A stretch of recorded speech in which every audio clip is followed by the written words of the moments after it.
I don't feel this way very often, but on a day like today, I really wish I had a cool studio space because the office isn't going to work. I'm at home, but I'm actually just sitting out in the driveway because the kids are going to be all over the place. I'm actually really excited to go in and talk to them. I need a space when I'm not even doing, I need a space when I'm not doing a full vlog video where I can still talk. But for now, we're going to do this just like you talk to your other friends. We're going to do it in the car.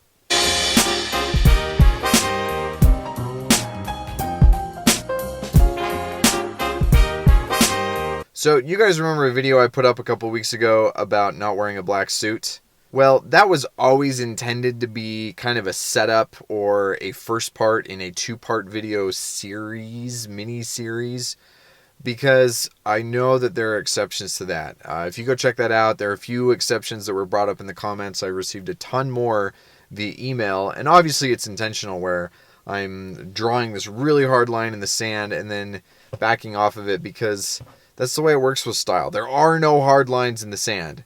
But let me tell you a little bit about what my thought process is as far as when it actually really is appropriate to wear a black suit or to have a certain thing that breaks the rules, because there are times when it's appropriate. A lot of you guys brought up different situations, and we're going to ignore the tribal ones, like that in Japan, it's entirely appropriate to wear a black suit for business, because that is a separate variable. But, hold on, look, my son's right out here.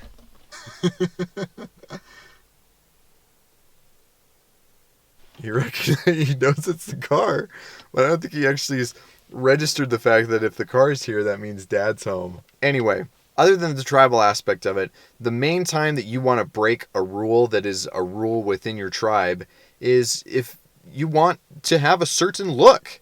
And that can be a good thing. That can be a really good thing that you want to have a certain look. And so guys brought up the example of like Reservoir Dogs or the Blues Brothers, or any of you guys been watching the new Luke Cage? You know, Shades? He's wearing all black all the time and it's suiting with a t-shirt and this awful gold chain. But it works because he has a very specific look. And having a look, if you're comfortable with the attention that comes from that, is a great thing. Now you take guys like, a really good example, somebody like Steve Jobs. He had a look. It wasn't necessarily anything fantastic. I mean, it was a turtleneck, dad jeans, and New Balances. But he had a specific look that was pertinent to Steve Jobs. You have other guys who very much cultivate this look. It's almost this iconoclastic presence that comes from the way that they're dressed because they understand that they can leverage that, the fact that it's a disrupt of what you're used to seeing. If everybody in your office is wearing gray and navy suits and you always show up in a black suit with a white shirt and a black tie, then people will notice and they'll pay attention to the fact that you are separating yourselves from the crowd. I'm almost done, and then I'm going to come inside and hang out, okay? Yes, sir. This is why I need a studio, right? Anyway, if you're comfortable with the extra attention, if you're comfortable with the extra pressure, not only comfortable, but you want to leverage that, then having a pattern-disrupting look about you, like wearing a black suit, can be a great, great thing. Now, what I would say is that you want to do it to the extent that it's actually to your benefit. Let's take this office, for example.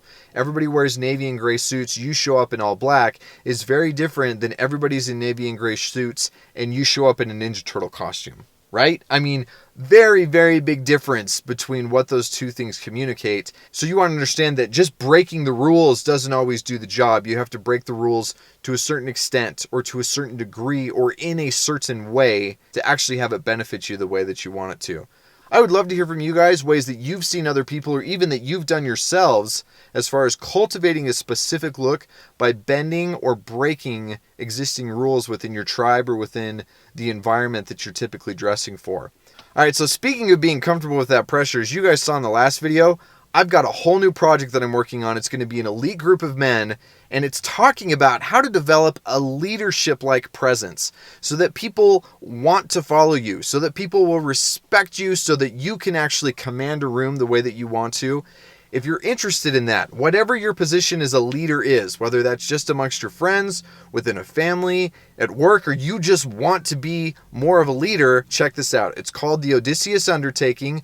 Odysseus being Ulysses from Greek mythology, who, if you want to understand a guy who had a presence, you better study Ulysses or Odysseus, because that man knew how to get things done through his presence alone. So I encourage you to check out the link here. There's a place for you to go to sign up. I'll send you more details, and then it's going to be a limited group at first.